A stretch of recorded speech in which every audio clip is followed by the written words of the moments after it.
ও আমার অর্জুন তোলার বাবা, ও বরুরার বন্ধু, আল্লাহ পাক রব্বুল আলামিন আজকে আমাদেরকে কবুল করছে। এর জন্য আজকে আমরা এই জায়গার ভিতরে আসছি। আমরা খুশি না বেজার? আরো একটু জবানটা খুইলা কন্যা, খুশি না বেজার? কিন্তু আমার আল্লাহ এই জায়গা কবুল করার কারণে আমরা আসছি। কিন্তু অনেক মানুষ দোকানপাটে ঘোরাফেরা করছে। আল্লাহ যদি তাদেরকে হেদায়েত না করে তাহলে তাদের কপালে আজকের মাহফিল থাকবে না।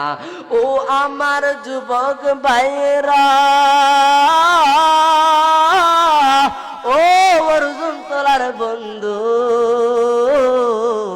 আমার আল্লাহ কোরআনুল কারিমে ডাক দিয়ে কয়, আলা ইন্না আউলিয়া আল্লাহি লা খাউফুন আলাইহিম ওয়ালা হুম ইয়াহজানুন।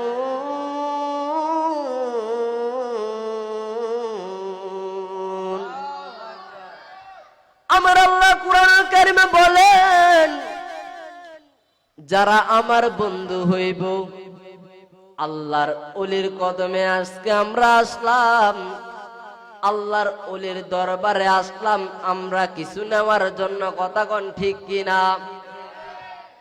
ওই 15 আগস্টের পর থেকে আমার দেশের ভিতরে মৌলবীরা গরম হইয়া গেল। 15 আগস্টের পর থেকে আমার আল্লাহর ওলির মাজারের ভিতরে অনেক অনেক মৌলবীরা আক্রমণ করছে। কথা কোন ঠিক কিনা?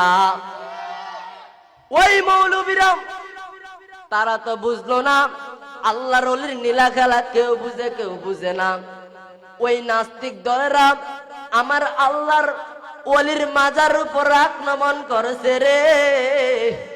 আমার আল্লাহ কয়, যারা আমার বন্ধু হইব, যারা আমার বন্ধু হইব, প্রশ্ন থাকবে হুজুর আমরা আল্লাহর বন্ধু কারা? আল্লাহ বলছেন, আলা ইন্না আউলিয়া আল্লাহি লা খাউফুন আলাইহিম ওয়ালা হুম ইয়াহজানুন। সুবহানাল্লাহ। আমি আল্লাহর বন্ধু যারা, তাদের দুনিয়াতে কোনো টেনশন নাই, তাদের দুনিয়াতে কোনো চিন্তা নাই, তাদের দুনিয়াতে কোনো পেরেশান নাই। সেবার সামনের দিকে যায়, আমার আল্লাহ বলেন, ইয়া আইয়ুহাল্লাযিনা আমানুত্তাকুল্লাহ ওয়াবতাগু ইলাইহিল ওয়াসিলা। আল্লাহু আকবার। আমার আল্লাহ ডাক দিয়া কয় রে, আমার আল্লাহ ডাক দিয়া কয়, হে বান্দারা তোমরা আমাকে ভয় করো। আল্লাহ বলে তোমরা আমাকে ভয় করো। এবার আপনাদের কাছে প্রশ্ন, আল্লাহকে ভয় করলে আমার আল্লাহ কয়, যারা আমারে ভয় করবা, যারা আমাকে ভয় করবা, তারা আর বান্দা থাকে না, তারা আমার বন্ধু হইয়া যায়।